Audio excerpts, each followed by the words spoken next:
Pour se plier à cet exercice parfois sensible, le ministre Pascal Ouani-Ambouré était accompagné de ses collaborateurs, face à lui des partenaires sociaux effectivement pour ce dialogue social. Il a planté le décor en revenant sur l'enjeu même du dialogue social pour le chef de l'État, ce que cela représente dans la gestion même de l'administration.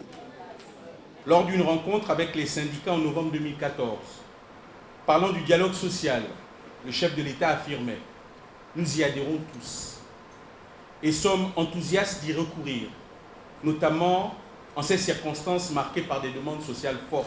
Les échanges se sont par la suite poursuivis dans un climat de paix. Les partenaires sociaux ont su soumettre au ministre les différentes revendications qui sont les leurs. Pascal Ouani-Ambouré a bien saisi toutes ces revendications et a proposé une démarche méthodique.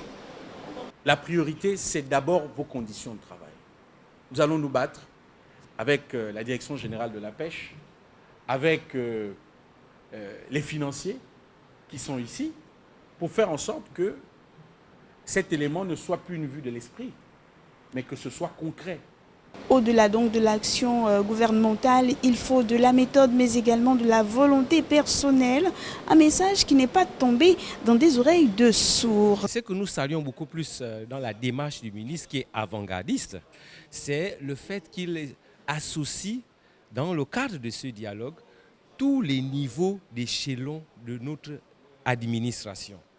À travers cette réunion tenue ici, le ministre de la Pêche et de l'Économie maritime a prouvé que la volonté du chef de l'État de mettre l'homme au cœur même de la gestion de l'administration est une démarche qui peut porter des fruits au-delà de l'apport économique que peut avoir le secteur de la pêche pour l'économie gabonaise. Ce secteur doit tenir compte des agents qui le font fonctionner et qui font de lui ou qui pourraient faire de lui un des secteurs clés de l'économie gabonaise dans les années à venir.